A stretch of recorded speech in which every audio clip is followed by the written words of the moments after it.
Bonjour, ici François Allard-Audette, conseiller familial. Et Michel Mardelly, intervenante jeunesse, et vous écoutez Placotte à Bagotte. Aujourd'hui, Placotte à Bagotte sort de ses bureaux pour se retrouver sur la scène devant public. On reçoit comme premier invité Steven Bilodeau. Notre invité, c'est un vétéran de l'armée canadienne. Entre autres, il a été policier militaire ici à Bagotville. C'est un conférencier, humoriste et aussi animateur de son propre podcast, le Soundchat Podcast. Mesdames et messieurs, veuillez accueillir Monsieur Steven Bilodeau. Merci. Salut. Bonjour Steven, bonjour. Comment ça va, Bagotte? Content d'être là, merci de l'invitation. Ben, ça fait plaisir, merci. J'ai passé proche de ne pas être ici. Ben oui. Vous le savez un peu, mais absolument. j'aimerais mettre les gens en contexte. Au milieu de semaine, je commence un antibiotique pour une sinusite, puis je fais une réaction allergique. C'est l'enfer. Et je deviens brûlé sur toute la surface de mon corps. Et on réussit pas à me stabiliser, même après 2 passages à l'urgence. Puis je suis sorti de l'hôpital de Chicoutimi et je remercie le personnel de l'urgence de Chicoutimi d'avoir été capable de me donner quelque chose pour être ici aujourd'hui. Mais vous allez voir que normalement, ma peau est rouge, mais c'est pas aussi rouge que ça. C'est pour ça d'ici 2 jours, je devrais mourir.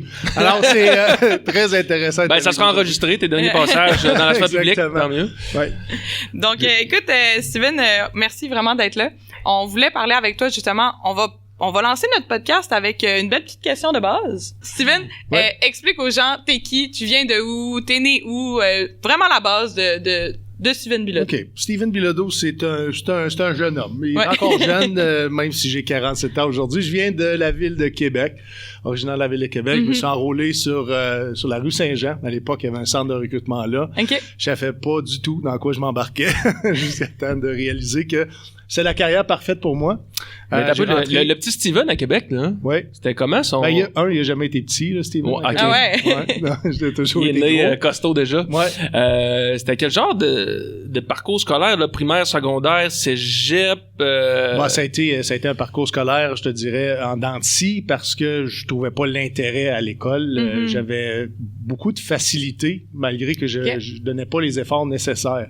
Mais j'arrivais toujours à tirer mon épingle du jeu puis à finir par passer. Et puis, mon rêve de jeunesse, c'était de devenir policier. C'était mon rêve de petit cul. Puis finir un secondaire 5, je graduais de l'école secondaire avec une moyenne de 74%. C'était pas assez pour être compétitif. Tu sais, quand je disais, je mets pas beaucoup d'efforts, mais j'étais capable d'arriver à quelque chose. Et je faisais le clown en classe. J'étais toujours... il manquait de stimulation. Les deux peuvent se dire. Et ça donnait un parcours scolaire qui ressemble à ça. Je voulais pas aller à l'école privée parce que j'aurais dû faire des prêts. Donc, j'ai décidé d'aller au cégep, pas de maths comme tout le monde, principalement pour jouer au basketball. Ce qui m'a amené à travailler en service de garde en milieu scolaire avant mon entrée dans les Forces armées canadiennes parce que un an complet avec des enfants en milieu scolaire, tu réalises que un, t'en veux plus, puis deux, ceux des autres, c'est des petits crisses. Ouais, c'est ça. Non, ça a été un environnement parce que j'ai grandi au Patro Rocamadour, qui est un centre culturel géré par des religieux de Saint-Vincent-de-Paul. Ça m'a amené à travailler en loisirs. À un moment donné, il manquait de la parité en service de garde en milieu scolaire. Fait que j'ai eu le boulot. Et j'ai adoré ça, mais je me voyais pas à 40 ans avec mes enfants. J'avais un autre rêve, c'était celui de rentrer dans les Forces armées canadiennes, et ce rêve-là s'est réalisé. Ben oui, parce que dans le fond, t'es passé de vouloir aller plus dans la police à t'enrôler dans l'armée, c'est bien ça? C'était un choix compensatoire, mais je savais qu'il y avait une possibilité d'en arriver à faire de la police dans les Forces armées canadiennes, donc c'était un chemin alternatif. Oui, puis c'est 2 milieux qui se ressemblent quand même, dans un sens large. Est-ce qu'il y a quelque chose qui t'attirait vers ce type de métier-là?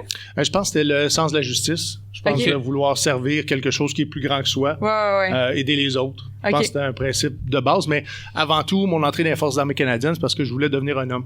À cette époque-là, époque où l'éducation était davantage de travailler fort, d'être un homme avec des muscles. Je voyais que le soldat américain, au travers des films américains, était très respecté. Puis tout ça me parlait. Et de m'enrôler au Royal 22e Régiment, par exemple, ça, je l'avais pas vu venir. Mes choix étaient blindés, policiers militaires. Puis quand ils m'ont offert l'infanterie, La raison pour laquelle j'ai accepté, c'est parce que je connaissais pas ça. Ouais, je comprends. Tout le monde sait c'est quoi un fantassin dans l'armée. Hein? C'est comme un signaleur dans le métier de la construction, il prend n'importe qui.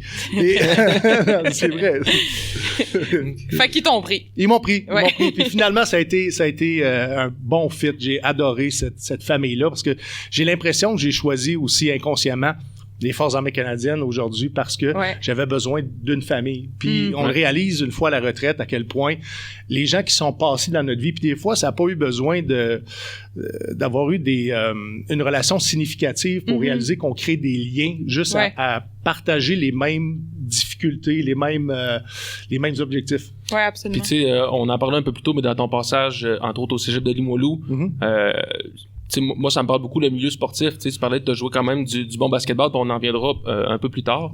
Mais tu sais, au niveau du sport, au niveau des forces de police, au niveau de l'armée, on retrouve souvent ça, hein, le principe de, en anglais, le brotherhood ou la fraternité. J'imagine que c'est quelque chose. Mais il y a l'aspect compétitif. Aussi. Souvent, je pense que les policiers, les militaires en général vont avoir un petit esprit compétitif, ce qui va ajouter à tout ça. J'ai joué 15 ans pour CISM Basketball, Conseil international des sports militaires. Jusqu'à devenir capitaine de l'équipe Canada. Un Olympique militaire, plusieurs championnats mondiaux. Ça a été une super carrière. Ça, si on expliquait un peu... Même s'il y en a plusieurs qui me traitaient de faux fil parce que je jouais au basket pendant ma carrière militaire. ça me sonne plusieurs cloches quand même. Si on expliquait un peu parce que je pense que le basketball, ça a été quelque chose de très important pour toi. Je pense qu'il y a encore quelque chose d'important aussi, mais tout ce qui est olympique, militaire et tout ça, ça t'a-tu aidé ce sport-là dans ta vie puis à maintenir un peu une belle ligne? Je pense que le sport a toujours été un exutoire pour, je vais dire, passer certaines frustrations, dépenser mon énergie pour pas en arriver à être toujours dans ma tête. Le basketball a pris beaucoup d'importance aussi de par la représentation que ça avait aussi au niveau sur la scène mondiale. Je représentais mon pays, encore une fois, avec un chandail Canada. Tout ça me valorisait énormément. Je gagnais en estime de moi. Puis, tu rencontres des personnes extraordinaires aussi à l'étranger. Ces championnats du monde-là sont faits pour échanger avec les autres équipes de l'OTAN. Donc, c'est enrichissant fois 1000. Puis, tu le réalises pas quand tu le vis. Tu le réalises une fois que la carrière est terminée. Ben ça, une fois, tu le vis, tu fais ton sport, tu vas être compétitif. Tout ce que tu vois un peu, c'est la portion sport puis compétitivité. Puis tu veux gagner, là, tu sais. Fait que c'est sûr que tout le social qui entoure ça et tout, ben, ça passe en deuxième, mais c'est une belle façon de le voir en rétrospective, de dire, ben, hey, j'en ai voyagé, puis non seulement en raison de mon travail, mais où il y a aussi le sport, tu sais. Ça me motivait énormément à garder une forme physique exemplaire tout au long de l'année, parce que sinon, mes camps d'entraînement revenaient trop vite et trop difficile. Donc, ça me permettait aussi, dans des moments creux, qu'on passait au bataillon, d'aller pratiquer, développer, continuer cette discipline-là qui, dans mon cas, m'a été bénéfique. Puis plus au niveau militaire, en fait, à Valcartier, on parle de année 2000, si je ne me trompe pas? Je vous présente le portrait. Je suis rentré en 1999. Je suis arrivé au premier bataillon. Je suis enrôlé comme fantassin d'infanterie. Je passe 10 ans au premier 22, peloton 5, la compagnie B, 2 déploiements, 2004, 2007, 2008, pour 17 mois au total.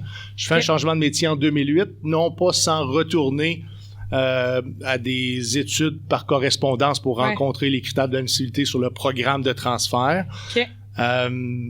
Et vous savez à quel point, pour ceux qui ont passé au travers du processus, ça peut être laborieux, difficile, long, pénible, mais pour en arriver en Afghanistan, à avoir une lettre d'acceptation dans le métier.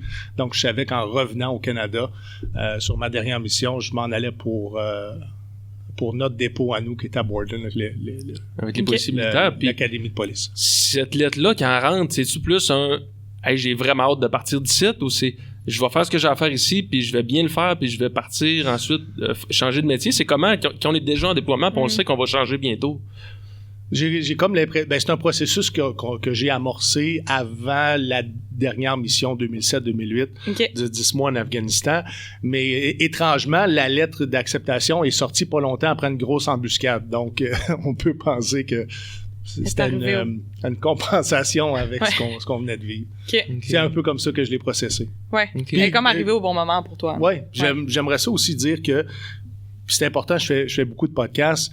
que il est possible qu'un vétéran ou un soldat ait vécu quelque chose et qu'une autre personne qui a vécu exactement la même chose n'ait pas la même perspective, puis qu'elle n'ait pas processé les mêmes informations. Absolument. Et que lors du témoignage, il peut avoir des contradictions. Donc, je le place tout le temps en entrée de jeu, mais c'est quelque chose qui est possible. C'est même possible que le cerveau, comment je pourrais dire ça, se forme une histoire, se crée une histoire dans la tête pour être capable de l'accepter. Pour le même événement qui s'est passé, mais il va y avoir une multitude de réactions possibles et de réactions du cerveau aussi. Ce qui va faire en sorte qu'on va développer, entre autres, possiblement un PTSD ou pas. Mais c'était pas évident de transitionner d'en arriver à un changement de métier. Tout le monde sait que faut que le métier soit ouvert à la sortie, puis que le prochain métier soit ouvert à l'entrée. Donc ton entrée dans la police militaire, est-ce que ça a été cette expérience-là d'ouverture ou ça a été plus difficile? Non, c'était exactement ce que j'avais besoin pour relancer ma carrière. L'Afghanistan, j'en avais eu assez. J'étais prêt à faire autre chose. Puis je pensais aussi à la deuxième carrière. Qu'est-ce que j'allais faire si je demeurais un soldat d'infanterie? Les armes de combat, c'est pas nécessairement évident de trouver un emploi qualifié dans tes propres qualifications. J'allais rencontrer mon rêve de jeunesse, de devenir policier. Ça allait renforcer mon besoin de servir la justice, en apprendre sur la loi. J'aimais beaucoup le politique. Ben déjà, à l'origine, tu l'avais. Quand tu disais le sentiment de justice était fort chez toi, ben là, ça venait assurément combler une bonne partie de qu'est-ce que tu voyais. Quand tu étais petit cul, justement, puis tu disais hey, « je veux faire ça plus tard ça venait combler une certaine partie. Oui. Puis ce processus-là, en fait, pour les néophytes, là, est-ce que c'est, tu sais, l'école de police à Borden, est-ce que c'est l'équivalent d'un Nicolette qu'on voit plus au niveau civil ici? Est-ce que c'est sensiblement les mêmes apprentissages avec une lunette militaire ou c'est complètement différent? Je pense qu'il faut davantage comparer à la GRC, qui ont un programme qui est très similaire au niveau des bases du travail de policier et d'enquêteur. Donc, c'est un 6 mois intense où est-ce que tu apprends les rudiments de base, les lois de base et les techniques d'enquête de base, parce qu'on en sort comme policier militaire, comme enquêteur, policier enquêteur. Contrairement, exemple, la police de Ville-et-Québec, qui vont envoyer les gens se faire former. Le cours d'enquêteur va venir plus tard dans la carrière. C'est le syndicat qui va te décider quand est-ce que tu vas être éligible à ça. D'accord. Les opportunités dans les Forces armées canadiennes, c'est ça. Hein? C'est qu'on n'a pas besoin d'attendre. Si la personne est prête, les superviseurs jugent que c'est le bon fit pour l'emploi, ben c'est les opportunités qu'on a. Puis est-ce que, dans le fond, de ce que j'en comprends, quand tu es en police militaire, tu peux être posté dans n'importe quel type de base. T'es pas formé en une seule chose. Absolument. La preuve, j'ai été posté ici à Bagotville. Personne ne veut venir ici. Mais non, c'est pas vrai. J'ai fait un passage rapide parce que, encore une fois, en Afghanistan, j'ai travaillé avec les forces spéciales, j'étais protection rapprochée, et des contacts s'étaient déjà faits pour poser ma candidature pour GTF, comme métier de support. Donc, on devait, une fois que l'académie de police terminée, valider mes qualifications de base de la police militaire. Donc, je suis venu ici pour faire mon Junior MP. C'est ici que j'ai fait ma première saisie illégale aussi de stupéfiants. Et non, mais on fait tous des erreurs. Et c'est ici que j'ai écœuré beaucoup de gens sur les stops et les lumières, mais sans jamais donner un maudit constat. Alors, mais j'ai adoré 1 an et demi à Bagotville, d'en apprendre sur la zone d'alerte, d'en apprendre à quel point cette base-là est d'une importance capitale pour la défense du pays. Ça a été formateur. L'aérodrome, comme à travailler sur les pistes, et dans un autre élément que le mien, mon élément était armé, ça a été excessivement formateur. Puis après avoir été ici à Bagotville, ensuite, ta carrière t'a amené où? Ça m'a amené à GTF. OK, à GTF. C'est là que j'ai fait mon entrée à Dwyer Hill 2010. Et j'amorçais une nouvelle carrière dans ce métier de policier militaire-là, dans certaines fonctions particulières, être attaché, parce qu'à cette époque-là, on était attaché à Dwyer Hill Training Center, qui est GTF2, situé à Ottawa. Puis est-ce que l'entraînement... juste dire, une fois qu'il est arrivé l'histoire, puis je pense qu'on peut en parler aujourd'hui, de Russell Williams, la police militaire a complètement changé sa façon d'exister dans sa structure, et c'est là où est-ce qu'on a vu aux forces spéciales former le SOF MPU, qui était l'unité de la police militaire des forces spéciales, mais qui devenait indépendante à ce moment-là du commandement de Dwyer Hill. OK, je comprends. Parce qu'avec ça a été des grands changements, ça. Parce qu'avec une unité sous cette forme-là du GTF2 vient une application de la loi qui est différente? Non, premièrement, c'est au niveau des opérations. Ouais. Si tu fais un dossier d'enquête, puis ton dossier d'enquête se ramasse sur le bureau du commandant le lendemain, mais dans le fond, l'histoire parle de lui-même, ben tu vois Donc, la police militaire devait complètement être indépendante du commandement parce que le commandement aurait pu être impliqué dans une enquête. C'est ça le principe fondamental en arrière de ça, mais tout était à faire. Puis, qu'est-ce qu'on se discutait vendredi? C'est au niveau des opérations, des forces spéciales, au niveau domestique. C'est ça principalement que la police militaire a dû travailler de concert avec la GRC, advenant le cas que les opérateurs faisaient des frappes au Canada, considérer la scène comme une scène de crime. Et après ça, comment on processe ça, comment on fait les entrevues interrogatoires, comment on processe les évidences, puis comment après ça, la GRC prend le contrôle du dossier. Ouais. Puis, au niveau de cette formation, est-ce que tu dois avoir un entraînement qui est un peu comme le GTF2 ou est-ce que tu as besoin d'avoir des capacités physiques un peu comme ils le font dans le GTF2 au niveau des tests d'entrée et tout ça, ou c'est absolument parallèle? Bien, premièrement, les tests pour les opérateurs et les supporters sont différents. Okay. Les exigences physiques sont différentes. Il y a des cours qui sont spécifiques, bien entendu, aux supporters de l'unité, mais principalement, c'est tes capacités, tes compétences, tes habiletés dans ton propre métier, adaptées aux opérations des forces spéciales qui vont en faire de toi un métier de support pour les forces spéciales. OK. Puis cette transition-là dans l'emploi que tu as faite, donc quand t'es quand même revenu de 3 déploiements en Afghanistan. 2. Le dernier a juste duré 17 mois. Oui. 17 mois. 17 mois? Oui. OK, je pensais que c'était 17 mois total. 17 mois pour 17 mois. Kaboul 2004, Afghanistan, Kandahar 2007-2008. OK. Réintégrer un métier ici au Canada, est-ce que ça devient difficile? Ça vient-tu avec un lot de défis quand même à ce moment-là? Tu parles de mon retour de Kandahar? Oui, c'est ça. Puis ensuite de transverser vers un nouveau métier, ça doit venir avec un petit temps d'adaptation ou t'étais tellement motivé par ce nouvel emploi-là qui s'en venait? Bien, l'adaptation, je pense, c'est de retourner à la pédagogie, de retourner la face dans les livres. Là, pour OK, je comprends. Pour un fantassin, c'est pas quelque chose qu'on fait à tous les jours. Là, même que si on peut éviter un roman, on va le faire comme fantassin. Je comprends. Ouais. OK. Puis, au niveau de police militaire, t'as fait ça jusqu'à la fin de ta carrière? Jusqu'à la fin de ma carrière, exactement. Jusqu'à temps de me retrouver dans une situation où je réalise que je suis plus en mesure de contrôler les symptômes d'un état de stress post-traumatique. Donc, pendant plusieurs années, j'étais fonctionnel avec tous les symptômes de l'état de stress post-traumatique. Puis, j'arrivais à compenser avec des pilules pour dormir, de la drogue, thérapie de testostérone. J'ai tout essayé pour en arriver à continuer d'être fonctionnel dans mon travail jusqu'à temps de réaliser à un moment donné, c'est le corps qui lâche parce qu'il n'en peut plus. Puis tes méthodes adaptatives ne fonctionnent plus. C'est là où est-ce que, à un moment donné, tu te dis, je ne mettrai pas la sécurité de l'unité en danger. Je vais aller commencer à consulter. Premièrement, commencer à prendre de la vraie médication prescrite. C'est différent que d'acheter tout au noir parce que tu veux tout cacher.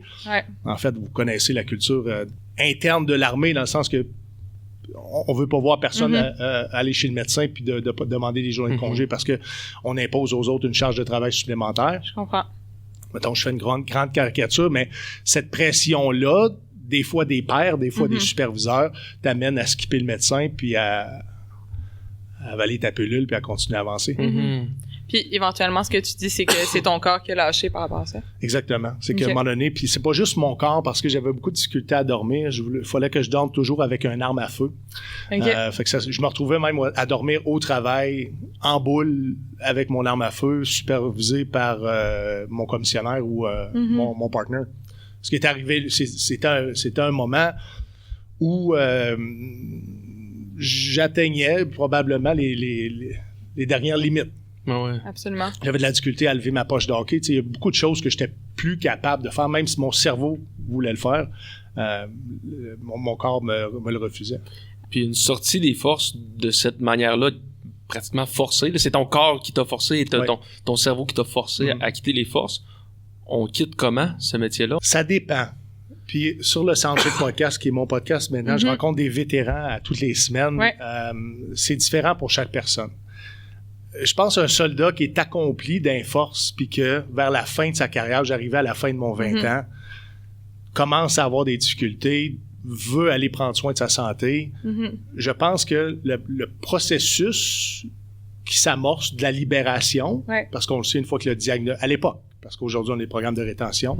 À l'époque, quand on avait le diagnostic, on se dirigeait vers la sortie. Je pense que c'est plus facile de l'envisager que quelqu'un qui a 7 ans dans l'armée, qui a des enfants, qui viennent de s'acheter une nouvelle maison, que des grandes responsabilités. Absolument. Je pense que la transition peut être beaucoup plus difficile. Puis tu l'envisages pas nécessairement, tu es dans le déni, tu ne veux pas ça. Et on est plusieurs à avoir fait ça, de mettre la faute sur les forces armées canadiennes. OK.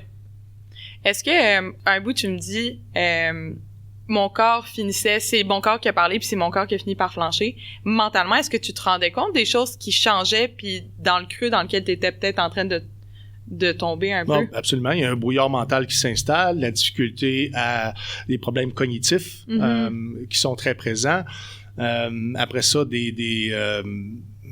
des réactions physiologiques qui sont disproportionnelles face à, exemple, une perception d'une menace. Ouais, je comprends. Avec l'unité, on joue au hockey et puis pendant cette joute de hockey-là, il y a un gars qui essaie de me sauter dessus, mais il veut me couper avec son patin. Donc, ma perception, c'est que ma vie est en danger. Ma perception de personne avec des blessures, avec une blessure opérationnelle, m'amène à percevoir ça comme s'il voulait m'enlever la vie. Et comment ça se passe d'habitude au hockey, c'est pas tassez-vous, les gars vont se battre ensemble, mais c'est que tout le monde saute dans le tas. Fait que je me suis retrouvé à vouloir battre tout le monde puis à faire un blackout. Ouais, je comprends. Fait que je me rappelle pas de ce qui s'est passé. L'unité a eu les images vidéo. J'ai été suspendu, mais c'est à ce moment-là aussi que j'ai réalisé que j'ai peut-être le risque de ne pas être en contrôle de mes propres actions. Ça doit être terrifiant un peu. Ça l'est. Ça l'est. Parce que tu te demandes toujours, est-ce que ça va arriver dans un autre moment? OK. Tu sais, je suis pas le seul, probablement, qui a vécu des épisodes de road rage où est-ce qu'on perçoit une menace. La menace, elle n'est pas significative, mais étant donné qu'on a beaucoup de charges émotionnelles accumulées, refoulées, ben ça sort tout d'un morceau, puis c'est souvent ton comportement qui est inadéquat face à la situation. Puis c'est drôle parce que ça me fait réfléchir dans un univers qui est le hockey. Là, je parle de vétérans, mais les soldats, c'est la même chose. Oui, bien sûr. Oui, puis tu sais, quand tu me parles de sport, on dirait qu'au travers du hockey, de péter une couche puis de se batailler, c'est somme toute normal-ish. Mais tu sais, justement, quand tu me dis j'avais peur que ça m'arrive peut-être au restaurant, peut-être sur la route, peut-être au médecin ou quoi que ce soit, tu sais, là, ça devient, comme je l'ai dit, terrifiant, tu sais. Ça l'est terrifiant parce que on est des hommes et des femmes qui sont entraînés, on a été entraînés au combat, on sait comment faire mal à quelqu'un. Donc, ces compétences-là qui sont excellentes pour le métier qu'on fait, ben, sont pas nécessairement bonnes dans le civil. Puis si on a la possibilité de tomber ne serait-ce que quelques secondes inconscient de ce que tu fais, ben ça peut être une grande problématique. Absolument. Puis là, cette sortie-là, ça fait en quelle année? 2019. 2019. On s'est parlé samedi, puis tu m'as dit quelque chose qui m'a marqué. T'as dit, moi, j'ai sorti en 2019, puis ils m'ont rencabané en 2020. Je pensais avoir gagné une liberté. Je dis pas que l'armée file comme une peine de prison, mais des fois, il y a des similarités. Surtout des fois, quand on rentre en bas âge, tout est à réapprendre. Mais dans mon cas, j'avais envie pour une fois, de décider toute de ma vie. Comment t'allais t'habiller. Puis la pandémie arrive. Et je débutais une nouvelle passion, c'est celui de faire du stand-up au Québec. C'était bien parti mon affaire et là on me coupe ça, donc on m'enlève ce qui remplaçait mon besoin d'adrénaline, besoin d'être accompli, ma nouvelle identité, puis là on me dirait chez vous faites des tartes, surtout quand très souvent, comme j'ai dit tantôt, une forme de médication pour nous c'est l'activité physique, on m'enlève aussi l'activité physique. ça devient challengeant. Dans mon cas, il a fallu que je me revire de bord rapidement. Puis c'est là où j'ai trouvé un projet de rénovation qui a duré au moins 1 an, qui m'a permis de toffer. Mm-hmm. Mais quand tu t'entraînes pas pendant 1 an, ton corps commence à éprouver des difficultés. Puis là, je le vois aujourd'hui comme vétéran, qu'il faut que je continue à m'entraîner. Pourquoi? Parce que sinon, mon corps se détériore. Puis c'est là que les problèmes arrivent. Mm-hmm. Fait que je suis tombé dans un cercle vicieux. Je me suis mis à outre-manger comme je faisais à l'époque. Donc, c'est d'autres difficultés sont arrivées dans le portrait. Okay. Et quand on a réouvert les portes après la pandémie, moi, j'étais comme un chien d'un jeu de quilles. J'avais une urgence de vivre comme c'était jamais dans ma vie. Et encore aujourd'hui, il est possible que je sois malade parce que je veux pas me faire encabaner. Tu vas dire, c'est normal. Tu sais, dans l'immédiat, tu devrais dire, ben ici, maintenant, t'es pas en danger puis tu te feras pas encabaner. Mais inconsciemment, mon cerveau le processe pas comme ça. Donc, je suis convaincu qu'on est plusieurs à s'étourdir énormément pour essayer de trouver un équilibre dans tout ça. Puis, dans un autre podcast que j'ai écouté que tu avais eu, je pense avec les Fallops, tu parlais un peu de la déconnexion des émotions que tu avais vécues à ce moment-là. Et de reconnecter avec ces émotions-là. En 2 phases, mettons, quand est-ce que tu réalises que tu n'es plus en contact avec tes émotions puis que tu as commencé à couper ça? Moi, je pense que la déconnexion émotionnelle a commencé au recrue. Je vais parler pour moi, mais je pense que ça peut être similaire pour plusieurs d'entre nous, que de façon répétitive de se faire dire que tu es un pas bon, ce qui est dans le plan de leçon, là, pour justement que tu te pousses au maximum. Quand tu donnes ton maximum puis tu veux tellement appartenir à la famille, tu veux tellement être un soldat puis tu te fais dire que tu seras jamais correct, ça fait mal. Et c'est là que tu commences à mettre un peu une carapace. Et de fil en aiguille,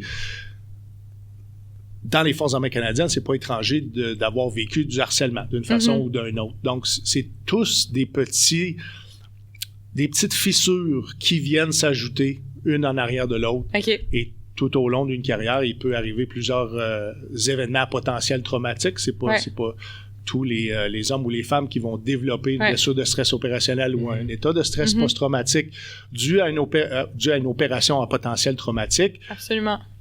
Mais du harcèlement prolongé ou successif pour en amener à un diagnostic semblable. Est-ce que tu penses qu'à l'époque, tu étais plus capable de compartimentaliser, mettons, OK, ici, je déconnecte de mes émotions, mais si je suis avec ma blonde, si je suis avec des gens et tout ça, est-ce que ce contact-là est capable de se refaire? Ou? Je pense qu'au début, j'avais une apparence que j'étais capable d'ouvrir et fermer. En apparence. En apparence. Mais tu le réalises quand que ta difficulté de, pas t'enraciner, mais ta difficulté d'entrer en relation profonde arrive et ton incapacité à ressentir de façon significative pour que ton comportement suive ton cerveau, tu réalises que tu as des lacunes émotionnelles. Et je pense que dans un processus de la formation d'un soldat, c'est nécessaire de déconnecter un peu. Si on était tous purs et sensibles, je pense qu'on n'aurait pas été capable de faire notre métier de façon adéquate. Je pense qu'on doit être soit capable de faire de la coupure ou soit qu'on désensibilise un petit peu. Mais le grand défi à la sortie, c'est de se reconnecter sur ses émotions. C'est de faire la part des choses. Et moi, surprenamment, je pensais que j'avais perdu ça, que c'était probablement la plus grande perte de ma carrière, c'était cette sensibilité-là, cette capacité-là de tomber en amour. Je l'avais perdu jusqu'à temps que je commence les arts de la scène.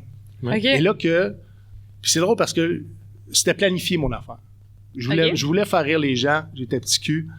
Puis je m'étais dit, OK, je m'en vais vers la libération, j'ai eu une belle carrière, je suis accompli, faut qu'on fasse autre chose. Donc, dans ce processus-là, l'objectif, c'était de s'inscrire à l'École nationale de l'humour, ce que j'ai fait.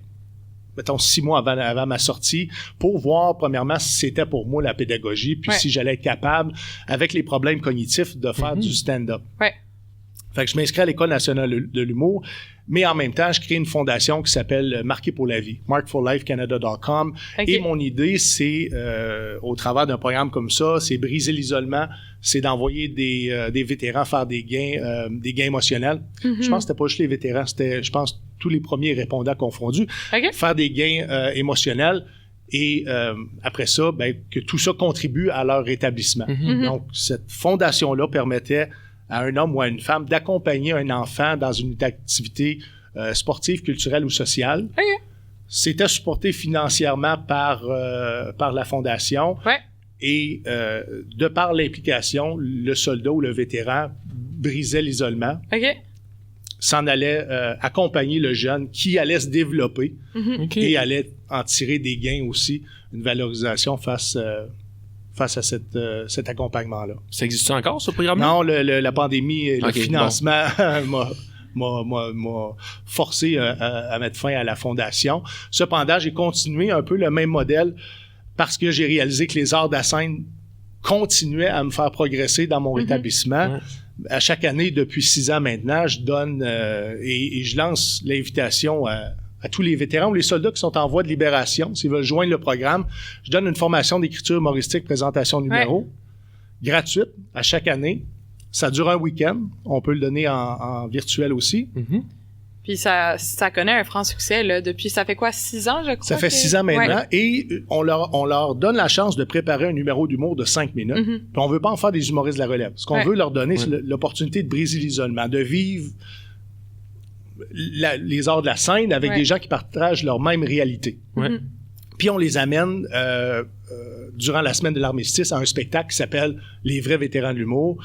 Et à chaque année, ça connaît un franc succès. Chaque année, il ne me reste pas. Y a-t-il quelqu'un que... Non. Je me suis tourné vers toi. À chaque année, c'est toujours sold out et sont tellement bons. Puis parce que je fais partie de l'industrie, je les ai amenés en festival. Ils ont commencé par le festival Minifest à Montréal quand le festival Juste pour rire a tombé.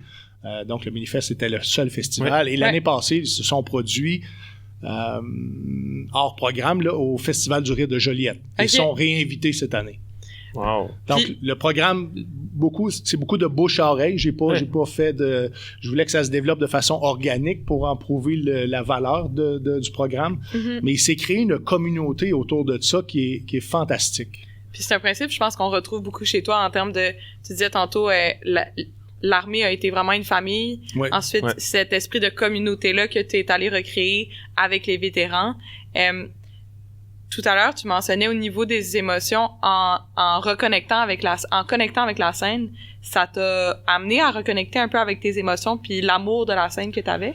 Oui, je pense qu'au travers de ces gains émotionnels-là que je faisais soir après soir, ça m'amenait à vivre l'émotion positive, mais en même temps, après, j'avais un contre-coup d'émotions désagréables. Probablement, la porte était ouverte. Et là, il y a des émotions qui passaient que j'avais pas traitées ou j'avais peu traitées parce que c'était pas des choses qui étaient dominantes. Donc, j'avais la possibilité de prendre ces nouveaux enjeux-là puis de les traiter en psychothérapie parce que j'amenais la thérapie plus loin. Parce que mon cerveau, ma volonté était d'aller plus loin dans le traitement de ces problématiques-là. Puis justement, au niveau traitement, au niveau psychothérapie et tout ça, est-ce que c'est toi-même qui as magasiné tes services ou est-ce que ça a été avec l'aide d'anciens combattants? De quelle manière ça s'est orchestré une fois sorti des forces? C'est une bonne question parce que, comme plusieurs, je voulais pas nécessairement aller en psychothérapie. J'étais pas prêt. J'étais pas prêt à mettre une étiquette. J'étais pas prêt à faire les efforts non plus de souffrir émotionnellement pour être capable un jour d'en souffrir moins. Je sais pas si ça parle à plusieurs personnes. Parce que toi, t'avais déconnecté. Donc, si tu déconnectes, t'es plus en souffrance. Donc et souvent, quand tu sors des forces et que c'est pas toi qui as choisi ta date de sortie, tu sors avec des frustrations et t'as de la difficulté à faire la part des choses à qui sont les responsabilités. Tantôt, tu as tes propres responsabilités. Il y avait des mauvais superviseurs dans des mauvais postes qui étaient des responsabilités. Et des fois, le temps et l'usure du corps fait en sorte que tu rencontres des difficultés, mais qui sont là parce que c'est la nature du service. Fait que quand tu prends le temps de tout voir ça en perspective, t'évolues, tu changes et ta perspective est différente d'au début. Donc, au niveau des services de santé mentale, je savais et j'étais prêt à le faire, pas prêt à le faire. Je savais que ça allait faire une différence, puis j'allais être plus équilibré. J'allais désensibiliser plusieurs déclencheurs. Mais parce que j'étais pas prêt, puis j'étais dans un processus de libération, c'est comme s'il y avait une pression de « Hey, faut que je me soigne tout de suite. » Encore dans la performance. Fait oui, toujours dans la performance. Ah oui, ça, non, c'est vraiment, c'est solide ce que tu dis là, parce que on veut tellement performer, puis on veut tellement revenir le plus rapidement. C'est donne-moi 8 séances par semaine. Non, tu n'y arriveras pas. Puis j'ai dépassé mes limites au niveau des séances.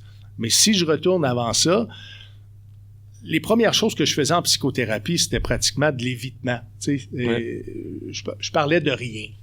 Ça n'avançait à rien. Jusqu'à temps que je me mette à écrire chez moi seul ce que je vivais. OK. Fait que de facto, je faisais de la psychothérapie sans le savoir. Un genre de l'exposure thérapie. Exact. Je prenais des feuilles 8,5 par once. J'écrivais c'était quoi mon cauchemar d'hier. OK.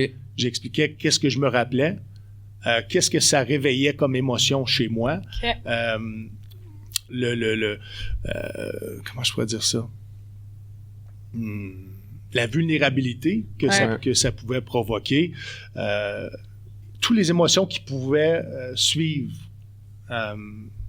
suite à ce que j'allais coucher sur papier. Mm-hmm. Puis des fois, ça pourrait être des frustrations qui sont pas reliées à un événement traumatique. Ça pourrait être juste des frustrations de situations circonstancielles où est-ce que ton boss te fait chier. Ouais.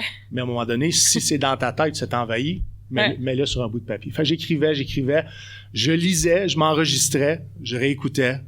Puis à un moment donné, mon histoire est devenue pour moi tellement banale que je commençais à avoir déjà une désensibilisation, puis je n'avais pas encore commencé la vraie psychothérapie. OK. Fait que c'est ce processus-là qui m'a amené à un moment donné à dire, bon, ben je pense que je suis prêt, j'ai assez une bonne distance pour commencer à parler et à m'ouvrir. Puis le choix du thérapeute, c'est une des choses les plus importantes.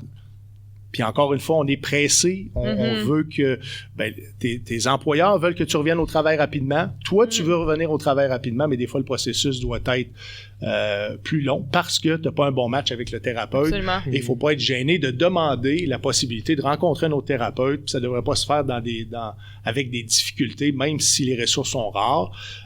Parce que sinon, si tu n'es pas un bon match, si tu n'es pas capable d'avoir une certaine vulnérabilité, tu ne seras pas en mesure d'être capable d'aller toucher ce que tu veux toucher. Puis toi, pour t'orienter au travers de ces services-là, au travers de, il va rencontrer un psychothérapeute, est-ce que c'est des anciens collègues? Est-ce que c'est des gens qui ont passé par là, qui t'ont aidé? Les danseuses d'entre nous, principalement, puis non, c'est pas vrai, c'est pas vrai.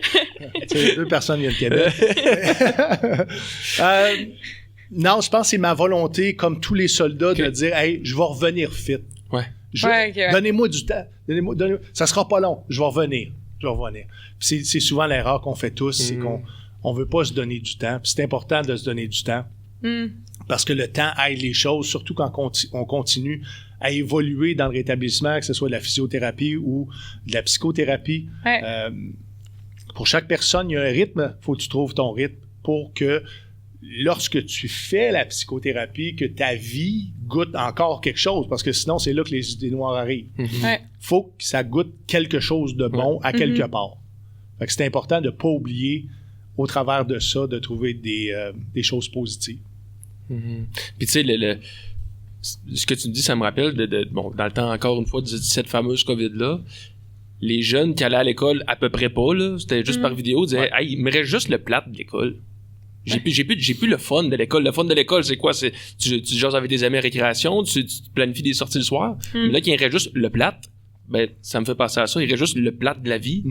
Les idées noires et tout ça. Puis ça me fait penser, aujourd'hui commence, entre autres, la semaine de la prévention du suicide.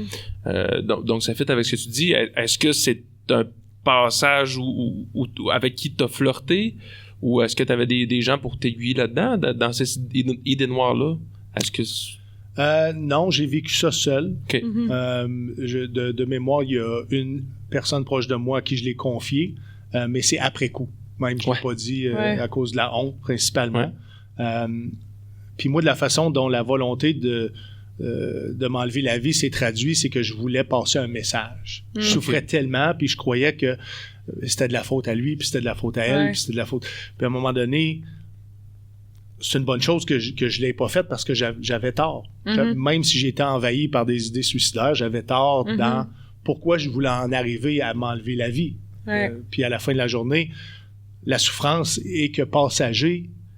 Puis t'as raison que j'aurais dû le vivre avec quelqu'un à côté de moi plutôt que de le vivre seul parce que les risques auraient été moins grands que je m'enlève la vie.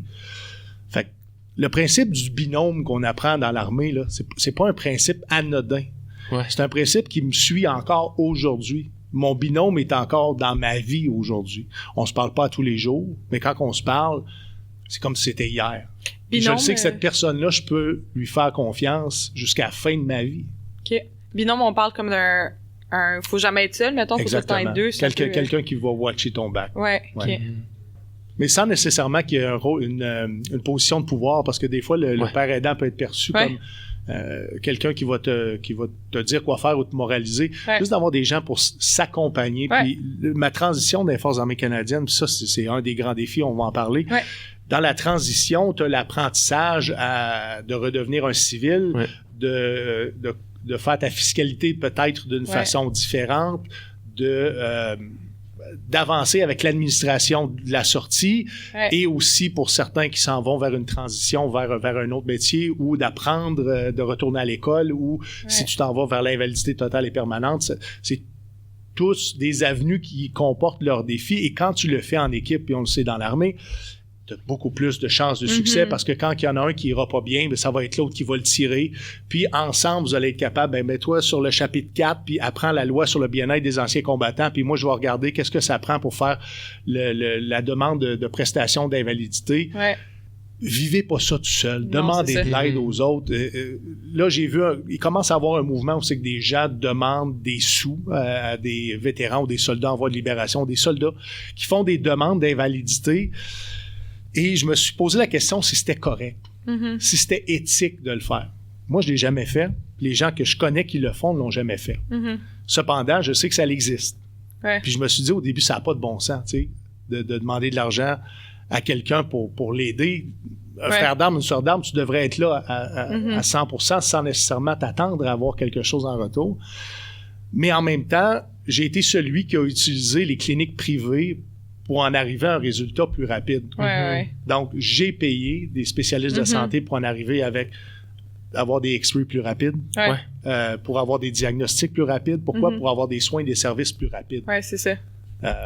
Donc, cordonnier mal chaussé, j'ai payé quelqu'un pour me faire aider. Donc, je pense que le message dans tout ça, c'est demander de l'aide. Absolument. Restez pas... C'est compliqué, la loi sur le bien-être des anciens combattants. C'est pas tout le monde qui vont sortir des forces ou qui sont des forces avec les mêmes capacités intellectuelles, les mêmes capacités de compréhension de texte, de rédaction. Allez chercher des ressources qui vont vous aider autour de vous autres. Même s'ils ne connaissent pas l'armée, ils sont sûrement capables de lire un formulaire, d'en discuter avec vous autres. Même si vous n'avez pas la capacité d'écrire, faites-le écrire par quelqu'un d'autre. Absolument. Demandez de l'aide. Puis en fait, donc maintenant, tu animes le podcast, le Soundcheck Podcast, où tu reçois en grande majorité des vétérans. Je recevais exclusivement des vétérans. Okay. Parce que le processus que je vous ai expliqué tantôt avec les vrais vétérans de l'humour m'amène à voir cette communauté-là se créer contre ma propre volonté, dans le sens que j'avais pas prévu ça. Cette communauté-là s'aide sur 12 mois par année. Pas de façon continue, mais de façon périodique. Quand il y en a qui vivent un moment difficile, on a un groupe, puis c'est là où est-ce que les gens se cheer up, puis préparent les prochaines activités qu'on propose. Comme cette année, je les amène au Gala des Oliviers. Donc, étant donné qu'ils sont en nomination au travers du Festival du Rire de Joliette, je leur permets d'aller vivre un tapis rouge aux Oliviers cette année, encore une fois. Donc, ce groupe-là est devenu tellement une famille tissée serrée que ça le fait effet boule de neige. Puis là, je réalisais que ça aussi, c'est positif. Autant que le programme. Et j'ai envie de les présenter, ces gens-là, parce que je pense que ça va pouvoir aider plusieurs dans leur établissement. Fait que j'avais déjà un podcast qui était le Soundcheck Podcast, qui était, grosso modo, la version Wish de sous-écoute, dans le sens que j'avais des humoristes de la relève qui venaient sur ma soirée d'humour. On passait du bon temps. Puis s'il y en a qui sont intéressés, les épisodes sont toujours disponibles sur ma chaîne YouTube, Steven Bilodeau, humoriste, ou le Soundcheck Podcast. Puis un des défis que je rencontrais sur scène au départ, c'est que surtout au Québec, les militaires et les vétérans ne sont pas nécessairement aimés comme les pompiers. Ouais, Je suis poli en disant ça. Hein? Ouais, non, on est souvent soit la population Ouais. québécoise sont dans l'indifférence, Ouais. soit qui n'aiment pas du tout le choix de servir une force armée. Plusieurs considèrent qu'on ne devrait pas avoir d'armée. Puis il y en a d'autres qui se souviennent aussi de plusieurs épisodes au travers du temps où est-ce qu'on pouvait prendre d'un événement puis associer le comportement, exemple le caporal Lortie, aux forces armées canadiennes. Ouais, je comprends. Donc, étant donné que c'est une réalité que je faisais face sur scène et qu'on m'aimait pas à prime abord, là, j'ai dit, il faut qu'on joue dans l'image. Donc, il faut que je présente l'humain avant de présenter la couleur que j'ai. Tu sais, j'ai pas le choix. Une carrière militaire, tu balayes pas ça en arrière. Tu sais, tu vis avec, ça fait partie de ton identité. Ouais. Puis j'avais pas envie non plus de renier ça. Fait que j'ai dit, je vais juste avoir une autre approche plus stratégique, qui était celle-là de présenter moi comme humain. Je vais vous expliquer pourquoi j'ai fait le choix des armes, pourquoi j'ai décidé de choisir les forces armées canadiennes. Puis ça veut pas dire que je suis contre la séparation du Québec, ça veut pas dire que je suis contre la langue française ou que je suis un fédéraliste, ça veut dire que je suis quelqu'un qui a servi les forces armées canadiennes.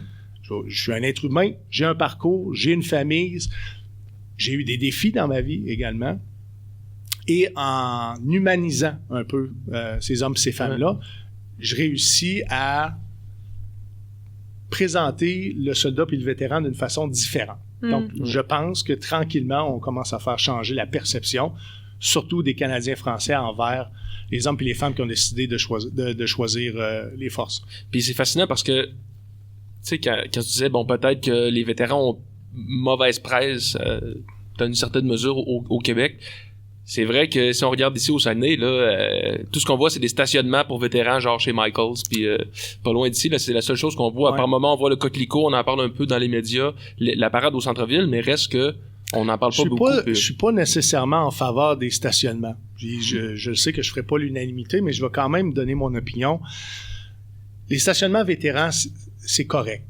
Sauf que de placer le stationnement vétéran, identifier vétéran le plus proche de la porte, puis d'enlever une place de stationnement à un civil.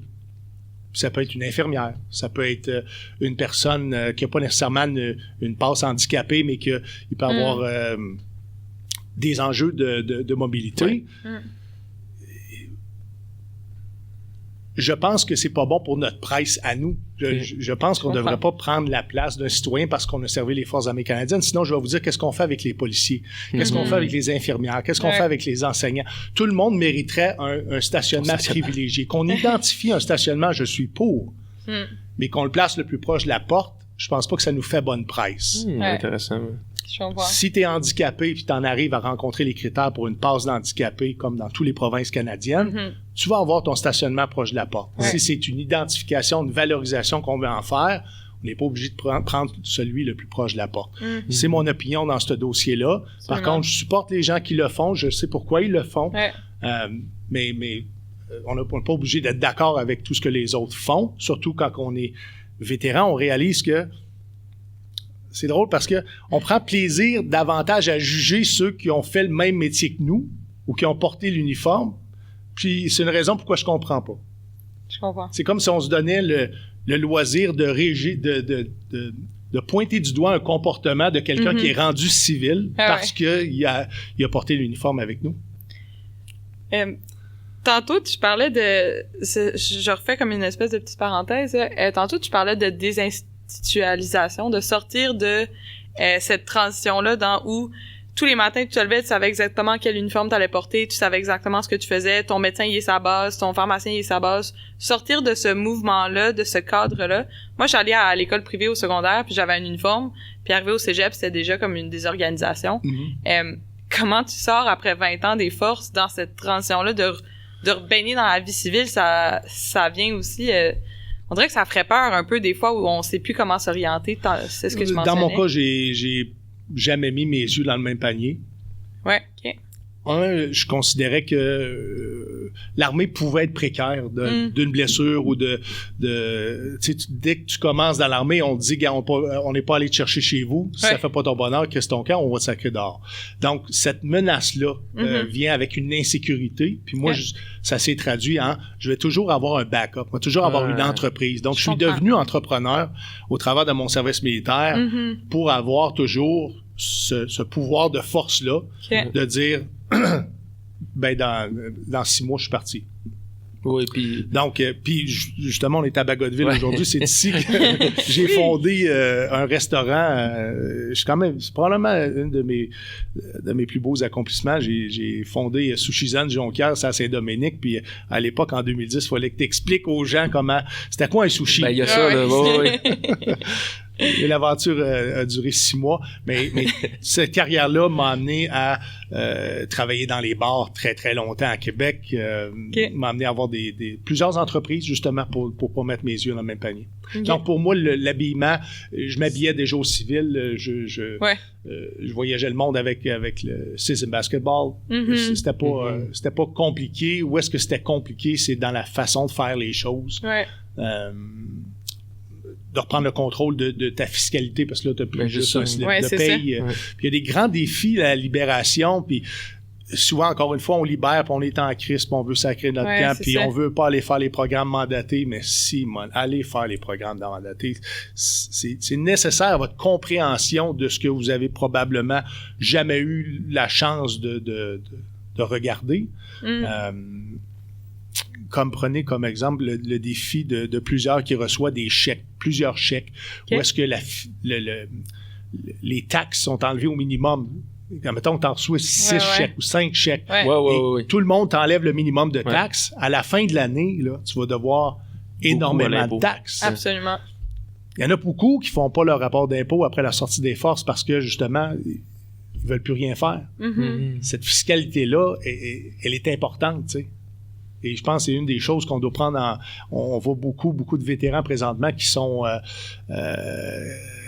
envahis parce que de laisser des grands montants d'argent comme ça en souffrance, à mettre des acomptes provisionnels. Si t'es pas au courant de tes acomptes provisionnels, t'as des pénalités qui sont imposées. Puis vous le savez que le gouvernement, c'est pas eux qui vont perdre une scène. Tu sais, je fais juste dire ça parce que c'est un grand fléau présentement dans la transition.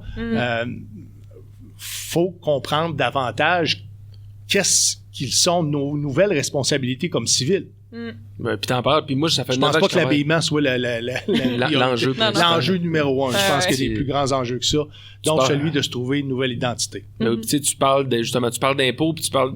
Là, moi, ça fait 9 ans que je travaille à la même place, j'ai un seul slip de paye, puis les impôts arrivent, puis je sais que c'est moi qui ai fait ça, puis je suis déjà pas bien. Donc, je peux imaginer, ça fait 20 ans que mettons, tu rentres dans l'armée à 17 ans. Ben oui, c'est ça. Tu sais, t'as toujours eu un slip de paye. T'avais pas d'enfant, tu travaillais, t'étais toujours dans la même province. Tu prends ta libération, on t'envoie dans une autre province, une nouvelle fiscalité. De tous ces changements-là qui s'opèrent en même temps. Faut que tu te prépares à ça. Mais t'es pas prêt quand t'arrives à ta sortie. Donc, qu'est-ce que tu fais? Faut que tu demandes de l'aide. Puis justement, de par ton podcast, c'est un sujet que vous abordez une fois ici et là avec tes invités. C'est quoi les réactions de la communauté qui te suit, justement? Est-ce que tu as des commentaires sur ce podcast-là? Est-ce que, au-delà des invités que tu reçois, est-ce que tu as des gens qui disent « Hey, merci, j'ai écouté tel épisode, là, puis astique, ça a débloqué telle affaire, autant au niveau peut-être de psychothérapie, ou ne serait-ce qu'au niveau financier ou des choses comme ça? » C'est quoi la réaction des gens? Je pense que chaque sujet peut en apprendre davantage, ou moins donner une perspective du témoignage en fonction de l'expérience. Puis encore une fois, chaque personne va témoigner de son expérience et ça va être différent. Il y a beaucoup de gens qui aiment écouter le podcast, pour ce langage-là, ce vocabulaire-là de l'armée. Il y en a beaucoup qui s'ennuient de ce vocabulaire-là. On a beaucoup de vétérans expats aussi à l'extérieur. Eux, ça leur donne un lien encore avec les frères et les sœurs d'armes. Et j'ai fait en sorte sur le podcast non plus que j'invite pas nécessairement les gens qui ont eu les plus grandes carrières, parce que c'est pas ça que je voulais présenter. Je voulais présenter l'humain. Donc, il n'y a pas d'enjeu de ce que j'ai fait n'est pas assez gros. Parce que ce que tu as fait, c'est que tu as signé un chèque en blanc pour servir les Forces armées canadiennes, puis il était possible que dès les recrues, tu ne reviennes pas chez vous. Ouais. Ça fait de toi un vétéran. Donc, ta décision de servir les Forces armées canadiennes, elle est suffisante pour que tu viennes raconter ton histoire. Ouais. Même si ta carrière n'a pas été longue. Souvent, il y en a qui n'ont pas choisi de ne pas déployer. 35 ans de carrière à travailler, puis s'en aller partout. Mais parce que le système de décoration des Forces armées canadiennes n'est pas généreux, puis je mâche mes mots, ben ça fait en sorte que certains sortent et ne se sentent pas dignes de leur service parce que c'est pas représentatif sur leur uniforme. C'est triste. Fait qu'il faut trouver une façon de valoriser tous ces gens-là qui ont servi les Forces armées canadiennes, peu importe le temps, peu importe les décorations, peu importe les opérations. Et j'en suis fier. J'ai réussi, je pense, à présenter un bel éventail des 3 éléments de pratiquement tous les métiers des Forces armées canadiennes. Je vais continuer de le faire parce que ce que je cherche, c'est pas du sensationnalisme. Je cherche à présenter juste les humains que nous sommes et le cœur qu'on a mis à vouloir servir les forces. Puis toi, justement, de reconnecter avec l'humain toi-même que tu étais par la scène et tout, y a-tu des nouvelles choses que tu as appris sur toi, des choses que tu as réalisées que peut-être que tu savais pas encore? Oui, j'ai des gros problèmes cognitifs. Mais ça a été en adaptation, pour tous les symptômes qui viennent avec le PTSD. Tu sais, quand tu es sur scène et tu as un spot d'en face que tu n'es pas capable de spotter sorti, de voir dans l'ensemble de la salle qu'est-ce qui pourrait être problématique. Tout ce travail de recherche-là qu'on fait en hypervigilance, qui nous rend des excellents soldats, mais qui n'est pas très pratique sur une scène, ça a été un apprivoisement de désensibiliser ça, d'être capable de faire mon travail plus relax sur scène. Puis ceux qui ont suivi mon parcours, j'ai été découvert dans la série web Le Gong Show, ont pu voir aussi un Steven beaucoup plus posé au fil des années. Parce que j'ai appris à adapter face à ce que moi je percevais être des menaces. La chaleur, par exemple. Est-ce qu'on guérit, entre guillemets, d'un PTSD pour toi? Est-ce que aujourd'hui tu l'as encore, mais c'est plus atténuer les répercussions que ça a sur ta vie? On guérit pas. En tout cas, il y a quelqu'un qui m'a déjà dit ça, qu'on pouvait guérir du PTSD. Je l'ai pas cru. Mais encore là, je suis pas un médecin, mais je pense qu'on doit apprendre à vivre avec. Tantôt, les symptômes vont être plus aigus, d'autres tantôt plus bas. Faut se trouver les moyens de coper avec toutes ces difficultés-là. Puis encore une fois, c'est pas une course, c'est un marathon. Et faut prendre un morceau de robot à la fois. Puis tu nous as parlé un petit peu la semaine passée, en fait, là, avec un de tes partners, toi, vous aidez justement des vétérans, quand tu parlais de la complexité du système, au niveau de la rédaction de rapports ou des choses comme ça. C'est encore une fois un autre type de bénévolat que tu offres, ou pas que tu offres, mais que dans lequel tu t'impliques. Non, c'est pas un service que j'offre. non, c'est ça. De bouche à oreille. Au niveau de l'accompagnement.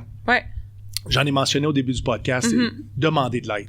Demandez de l'aide, si ça vous coûte pas rien, tant mieux. Si ça vous coûte des sous, moi, je vous encourage à le faire parce que vous en avez besoin pour avoir des soins et des services. Et éventuellement, pour ceux qui rejoignent l'invalidité totale et permanente, vous avez besoin de ça dans votre dossier. Je vous ai parlé de l'utilisation des cliniques privées, mais c'est pas nécessaire d'utiliser des cliniques privées. Cependant, mon binôme et moi, avec qui j'ai traversé tous ces demandes d'invalidité-là, on a beaucoup appris sur la loi du bien-être des anciens combattants. Et aujourd'hui, on partage notre savoir. Mais souvent, quand on veut aider un vétéran, le vétéran qui n'a pas pris le temps de lire parce qu'il était en incapacité, parce que ça y tentait pas, parce que il ne savait pas comment faire, puis on a des vétérans qui sont même pas capables de se loguer sur un ordinateur. Ça, c'est la réalité de la communauté. Il y a tout un spectre dans tout ça. Ben, on n'a pas le temps de faire de l'éducation sur la loi sur le bien-être des anciens combattants et de pourquoi on fait les choses ou pourquoi on utilise des mots qui sont dans les chartes de la loi parce qu'on veut une décision favorable le plus rapidement possible. Fait que souvent, on va demander aux vétérans, assis-toi là, je vais te dire, je vais te donner la recette, tu vas faire la recette, mais demande-moi pas de t'expliquer qu'est-ce qui m'a amené à te donner cette recette-là. Encore une fois, sachez que si vous sollicitez de l'aide de quelqu'un, vous prenez le risque que cette personne-là ne soit pas bien informée ou que son information soit obsolète ou que la personne est juste pas capable de faire la part des choses dans ce qui est demandé par Anciens combattants Canada. Puis le but, c'est pas de crosser le système, c'est pour en arriver à une décision, puis on le connaît bien le système, d'arriver à la décision favorable, ça prend les mêmes mots qui se retrouvent dans la charte. Fait que, si vous avez des gens avec des compétences, ramassez-vous ensemble, puis faites-le ensemble. Des fois, ça peut être difficile de parler de son dossier de santé. Vous n'êtes pas obligé de donner les détails nécessairement du dossier de santé. Gardez-vous une certaine pudeur dans ce que vous voulez pas partager. Je suis convaincu que vous allez être capable d'en arriver à un objectif, mais restez pas seul là-dedans, tabarouette, parce que c'est souvent là qui va amener plus de consommation. Quand je dis plus, parce que j'associe beaucoup de consommation à la sortie des Forces armées canadiennes. Plus de consommation, et cette plus de consommation-là peut t'amener à perdre ta famille, ta maison et ta vie. Puis, je me souviens de quand on s'était parlé hors micro, tu nous avais mentionné aussi de, tu sais, il faut pas tomber dans le piège de broyer du noir tous ensemble aussi, puis de se contaminer un peu dans différents esprits. Oui. On n'est pas tous rendus au même niveau de rétablissement. Je parle pour les gens qui sortent blessés. Ceux qui sortent pas blessés, c'est d'autres enjeux. Puis encore là, quand tu as des enfants, tu n'as pas d'enfants, c'est pas le même picture. Absolument. Étant donné qu'on progresse pas à la même vitesse au niveau du rétablissement, et faut savoir qu'il y en a qui ont des enjeux de santé mentale qui appartenaient pas à l'armée non plus, qu'on découvre parce que on diagnostique pas ces problématiques-là de santé à l'embauche. La loi est écrite comme de quoi que s'il n'y a pas une évidence à l'embauche que tu as une problématique et tu en as une à la sortie, ben ils vont te donner le bénéfice du doute et puis ils vont traiter. Mais quand on traite le PTSD, on va arriver à traiter aussi éventuellement d'autres problématiques qui appartiennent peut-être pas à l'armée canadienne. Les cas complexes arrivent difficilement au fil d'arrivée en même temps que tout le monde. Ça va prendre plus de temps. C'est pas moi qui le dis, là, c'est les statistiques. Donc, dans le processus de rétablissement, il est possible que tu croises d'autres vétérans. Puis, la communauté des vétérans, c'est très hétéroclite. Tu sais, tu as des gens qui sont très prospères, qui sont des entrepreneurs, il y en a qui sont allés en politique, puis il y en a d'autres qui sont couchés dans la rue aujourd'hui. Faut être capable, dans ton évolution, de prendre une distance avec ceux qui sont toxiques dans leur rétablissement pour ton propre rétablissement. Ça veut pas dire que c'est une coupure ou une distance qui va être là pour la vie. Ça peut être juste de façon temporaire, mais cette distance-là est nécessaire justement pour pas être contaminé. Tu as fait des gains pour aller jusque-là. C'est pas le temps de tout saboter pour embarquer dans une machine négative parce que quelqu'un rencontre une difficulté. Tu peux l'écouter, tu peux l'accompagner, tu peux le référer, mais tu n'es pas obligé de l'amener avec toi ou de l'accompagner dans ses difficultés. C'est là où est-ce que, dans le rétablissement, c'est important comme un ancien toxicomane, de faire attention à qui t'entoure, de faire du ménage. C'est super intéressant. Si tu avais, avec toute ton expérience et tes connaissances à ce jour, à parler aux petits Steven de, mettons, 1999 qui s'est enrôlé, tu sais. Y a-tu un message, un avertissement, des inquiétudes que tu aimerais partager? Si tu avais un message à lui partager, encore une fois, à ce petit Steven. Pas faire confiance à tout le monde. OK. Pas penser que tout le monde est ton ami. Je pense j'ai souvent souffert dans ma vie parce que je pensais toujours que les gens étaient bons. Mais des gens vivent des fois aux prises avec des difficultés, des enjeux, puis ça fait en sorte que tu es la victime de ça parce que tu as fait trop confiance. Donc, je serais plus méfiant. T'avais tellement une soif, je pense, de ce que je comprends, une soif d'appartenir de faire des connexions. Je n'avais pas eu de famille. J'ai perdu ma mère à l'âge de 8 ans. Mon père nous a placés en famille d'accueil, de famille d'accueil en famille d'accueil. Ça se transmet, puis ça un coup que t'es formé, un coup que t'arrives à ton unité, que t'as fait tes initiations, là, il n'y en a plus aujourd'hui, t'as fait tes initiations, que t'as prouvé ta valeur à tes pairs, après ça, c'est du fun là, qui t'attend. C'est ça qui t'attend. Fait qu'il faut être persévérant jusque-là, mais dès les recrues, dire bon Dieu, c'est pas l'armée, ça là. Attends, l'armée c'est plus tard, c'est là que tu vas avoir ta carrière. Puis tu sais, je me souviens, je sais pas si t'avais... Mais je vais juste continuer vas-y, pour que les gens comprennent, parce que Ouais. peut-être que c'est ce que j'ai mentionné là, il n'y a pas assez de profondeur pour comprendre, mais moi, je voulais sacrer mon camp des recrues après 4 semaines. Ah, OK. Ok. J'étais Ça, je l'avais écœuré. pas vu. Ouais. Je m'ennuyais de ma blonde. Puis étant donné que quand tu perds ta mère en bas âge, ta blonde est très importante. Ouais.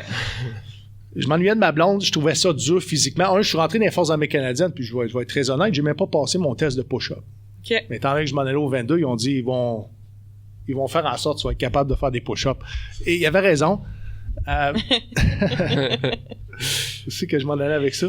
Tu faisais tes push-ups. Non. T'avais hâte de sacrer ton camp après 4 semaines. Ouais. J'avais hâte de sacrer mon camp parce que, encore une fois, puis je l'ai mentionné au début, je donnais tout ce que j'avais. Mhm. Tout ce que j'avais, puis je me faisais dire, c'est pas assez, puis c'est Ouais. pas assez, puis c'est pas assez. À un moment donné, je casse, puis je me dis, si je suis un des meilleurs, puis je suis pas encore assez, je serai jamais assez bon pour personne. Puis, comme jeune homme, des fois, la valorisation, pas la valorisation, mais l'estime de soi est à faire aussi. Ouais. Donc, tu te vois différent des autres. J'étais quelqu'un qui avait de la difficulté physiquement aussi avec la course à pied, de par ma génétique, mais de par aussi mon embonpoint, parce que je suis rentré dans l'armée en embonpoint. Tout ça me mettait en marge du groupe, puis je voulais sacrer mon camp jusqu'à temps qu'un adjudant enlève son masque d'adjudant de cours à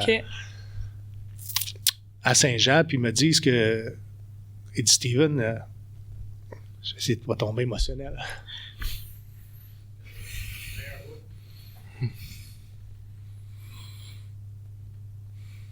Veux-tu qu'on prenne une pause ou... Non.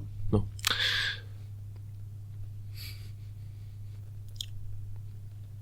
Ben, c'est cet homme-là qui a fait en sorte que j'ai fait la carrière que j'ai fait. Mhm. Il m'a dit, il dit, t'es pas assez. Mm. Il dit, ce qu'on te fait faire, ce qu'on vous dit, ça fait partie de l'instruction et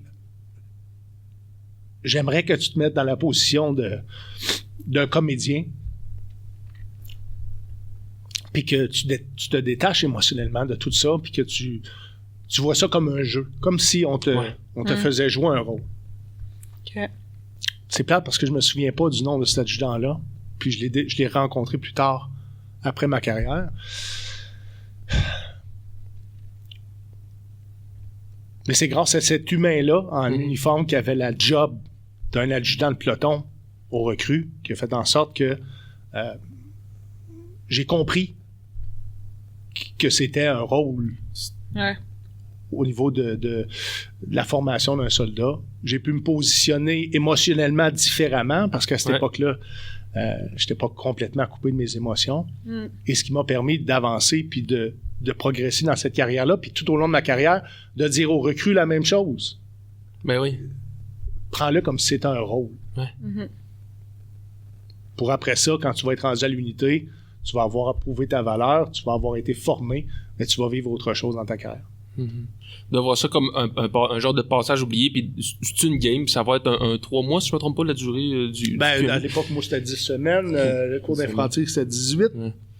un peu de se sortir de quand on a la face bon, l'expression là, quand on a l'arbre trop près, on voit pas la forêt derrière là. Ouais. C'est un peu ça, puis Mais c'est là où est-ce que je deviens émotif, c'est que l'armée était une famille pour moi. Tu sais. Mhm. C'est souvent Bien sûr. comme vétéran, ce qu'on s'ennuie le plus, c'est cette famille-là. Ouais. Mais c'est des bons souvenirs. Même si c'est des larmes, ça reste que ça a été une difficulté qui a amené 20 ans de carrière où est-ce que je me suis épanoui, où est-ce que j'ai vécu des choses extraordinaires, où est-ce que j'ai fait des choses que jamais j'aurais pensé faire dans ma vie. Mhm. C'est fou, hein, parce que autant que tout à l'heure, on parlait des choses qui ont été difficiles à travers ce parcours-là, que t'en ressors quand même aujourd'hui avec un bagage, être capable de reconnecter avec ce bagage positif-là, des belles choses que ça t'a amené dans ta vie aussi. Mhm. Puis aujourd'hui, cette expérience-là peut m'amener à la deuxième phase de ma mission, qui est d'accompagner d'autres gens comme moi dans le processus de rétablissement. Et après ça, de s'enjoyer comme civil et ami. parce que tu le fais, là, reconnecter avec justement ta vie civile, a pris un parcours, peut-être que tu te serais je m'attendais pas à être attendu. une personnalité publique. Ouais. Je m'attendais à juste faire mes choses en catimini. Oui, parce que tu disais justement que, l'humour, au début, c'est toi qui niaisais dans les douches avec les gars, qu'aujourd'hui, c'est plus ça que tu fais sur scène. C'était pas nécessairement bon que ce que je faisais dans les douches avec les gars, mais C'était à la blague, là. j'étais pas un pilote, mais j'aimais ça faire l'hélicoptère. Ouais, Je veux dire, c'est en fait, On passe tout par là. non, puis c'est ça aussi la beauté des forces, c'est que ton éducation, surtout quand tu rentres en bas âge, c'est l'armée qui le fait, puis c'est pas parfait, puis t'as des lacunes, puis t'as d'autres choses à apprendre par la suite, mais à un moment donné, avec la montée des salaires des Forces armées canadiennes, ça nous a permis aussi de nous ouvrir vers le monde civil, puis de vivre au travers des civils, puis aujourd'hui, on a des vies beaucoup plus équilibrées que quand on était obligé de rester sur la base militaire, d'être toujours dans cet environnement-là. Aujourd'hui, on a cette capacité-là, dépendamment où tu es posté, puis quel métier tu fais. Ouais. Puis je pense qu'on voulait peut-être se terminer sur une autre petite phrase. Oui. Est-ce qu'il y a un message que tu voudrais passer justement à tes confrères vétérans, consoeurs? Y a-tu un message que tu voudrais que peut-être ces gens retiennent ou des gens qui sont dans le processus de transition présentement? C'est un vieux pieux, ça arrivera pas, là, mais soyez respectueux de vos frères et de vos sœurs d'âme. Mm-hmm. Peu importe leur choix de vie. Ouais. Tant qu'ils vont respecter les règlements et les lois. Puis s'ils ne respectent pas les lois et les règlements, ben ça va être à la société civile de prendre les conséquences face à ça. Mais soyez respectueux des opinions différentes. Soyez respectueux des actions différentes qui sont faites après le service. Parce que je me rends compte que notre grande communauté est tellement hétéroclite que jamais on va en arriver à des idées semblables, à un consensus. On n'a pas tous les mêmes besoins, mais on a tous servi les Forces armées canadiennes. Je pense qu'on se doit tous et toutes du respect dans notre vie civile. C'est super beau. Mais Steven Bilodeau, merci beaucoup. Merci à vous autres. Merci d'avoir été avec nous. Merci au Centre de ressources des familles. Absolument. C'est ça, merci aussi à notre employeur qui nous permet de... C'est une genre d'idée, on dit comme une idée de gosse à poudre, là, tu sais, hey, on fait un podcast, tu sais, on fait des affaires de même, puis ils nous permettent de... tout en continuant notre travail principal, évidemment, là, on est des intervenants sociaux, puis en side quest, là, un genre de quête secondaire, on se permet d'explorer des nouvelles affaires, puis d'obtenir des super témoignages comme tu nous le fais, puis des expériences fantastiques, là, tu sais. La communication, c'est la clé, puis au travers des témoignages, tu vas inspirer des jeunes, tu vas mieux les outiller aussi à faire face à ce qui s'en vient dans les Forces armées canadiennes. Si on n'avait pas eu des centaines de femmes qui ont dénoncé sur des comportements inappropriés. Aujourd'hui, on ne serait pas avec le système qu'on connaît, on ne serait pas avec l'accompagnement qu'on connaît des victimes. Et tout ça est à notre honneur de vouloir progresser avec la société, toujours en respectant la nature du service. Absolument, c'est des beaux messages. Puis on va peut-être remercier toutes les autres personnes qu'on voulait remercier officiellement, mais de remercier la base de Bagotville de nous permettre quand même de faire ça. Remercier le support du centre de transition. Je sais qu'on a d'autres centres de transition à travers le Québec qui étaient branchés aujourd'hui avec nous. Donc, merci beaucoup. Un énorme remerciement aussi à nos collègues parce que votre support est super important pour ce projet-là. C'est viable grâce à ça. Et à vous, cher public, qui avez été nos premiers présents pour notre premier. Je m'attendais pas à avoir autant de monde que ça, pour être très honnête. Surtout quelqu'un qui est pas très connu, mais merci d'avoir été là.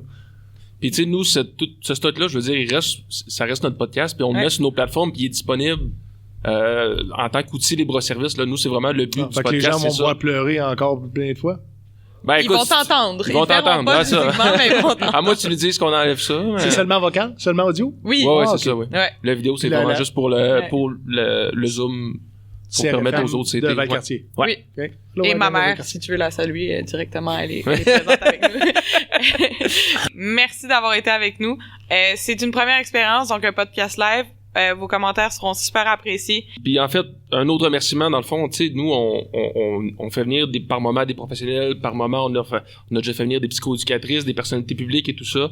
Puis, tu sais, Steven, à la seconde qu'on lui a proposé le projet, ça a pris j'ai écrit sur l'adresse Gmail du booking, là, je sais pas, là, mais après, 6 heures, j'avais déjà, oui, je m'en viens, puis il n'y a pas besoin d'avoir parce que je l'avais proposé, j'ai dit, hey, c'est quand la prochaine fois que tu viens au Saguenay, parce que, entre autres, on pourra le bloguer, c'est quand tu reviens au Saguenay par rapport à ta tournée de spectacle et tout ça, puis Steven me dit, hey, pour vrai, je m'en fous, là, on fait ça dès que possible, on arrange ça, je m'en viens, je vous charge pas, donnez-moi un peu de kilométrage, puis on s'arrange comme ça, là. Ça aurait été d'une très grande générosité, puis on le sent de par ton discours aussi que c'est ce que tu souhaites faire, rejoindre le plus de monde possible, puis partager et l'expérience, puis des connaissances aussi. J'ai vraiment envie que les gens nous perçoivent d'une façon différente, surtout au Québec. Au Canada anglais, les enjeux sont différents sur les soldats. Mais au Québec, je pense qu'on a du travail à faire, puis si on attend après les médias pour nous donner une image positive, je pense qu'on va attendre longtemps. Absolument. Ouais. Ben, merci beaucoup. Mesdames, messieurs, rentrez bien chez vous. Merci. Passez une belle journée. Puis Steven, 6 heures de route pour retourner à Ottawa. Let's go. Oui. Un gros merci. Merci tout le monde. Merci d'avoir écouté Placotte à Bagotte. Pour ne rien manquer, suivez-nous sur la page Facebook Placotte à Bagotte Talk Podcast. À bientôt.